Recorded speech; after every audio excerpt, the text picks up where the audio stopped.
Where has the former police officer who killed George Floyd been staying since his conviction? Where is he likely to spend the next 20 years? And are other inmates a security risk for him? Keep watching for the answers. If you were following the news in 2020, one of the dominant stories of the summer was the death of George Floyd, an unarmed black man killed in Minneapolis by then police officer Derek Chauvin.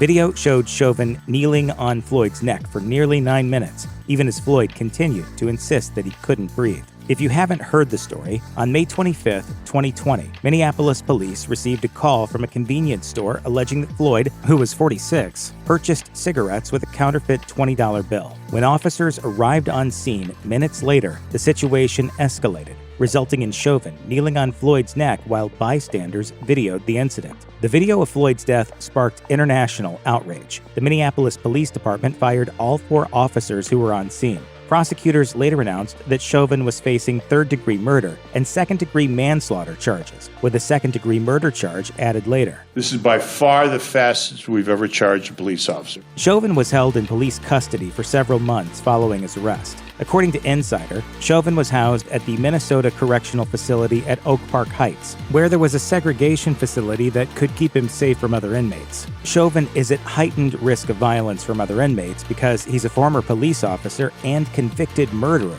at the center of an extremely high-profile crime. Chauvin received a conditional release in October 2020, NBC News reported. Given the attention and the anger surrounding the case, a judge ruled that Chauvin was permitted to leave Minnesota, citing evidence of safety concerns that had been raised by the state's Department of Corrections. But in April 2021, Chauvin was found guilty on all 3 counts against him. In June of that year, Chauvin was sentenced to 22.5 years in prison for his role in Floyd's death, and according to Minnesota law, will spend at least 15 years of that sentence behind bars. Following his conviction in 2021, Minnesota authorities made the decision to keep him at the Oak Park Heights facility since he required segregation and there was already such a unit there. A spokesperson said at the time, in regards to Chauvin being transferred to another prison in St. Cloud, since he was already at Oak Park Heights and was going to stay there, it would have not made sense to bring him up to St. Cloud. According to the Minnesota Department of Corrections website,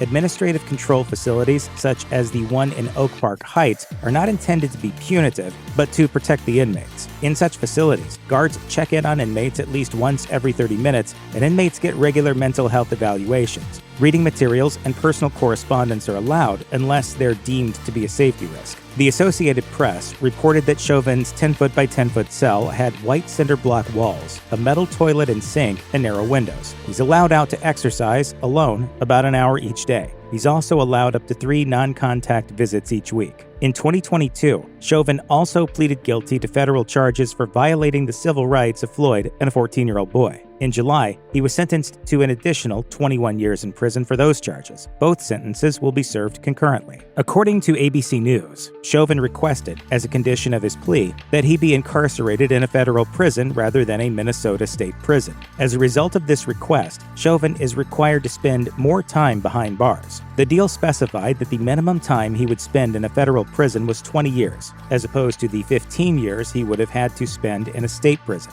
While this would seem like an unusual request, legal experts believe Chauvin sought this option because it's believed federal prisons are safer than their state-level counterparts. Nima Rahmani, a former federal prosecutor, also noted overcrowding as a potential reason for the request. Rahmani said, "There are many reasons for that. They're just managed better by the Bureau of Prisons, where state and local jails just are not." Rahmani added in an interview with the Law and Crime Network, Derek Chauvin doesn't want to see some of his old friends in Minnesota State Prison. According to NPR, Chauvin's state conviction is under appeal.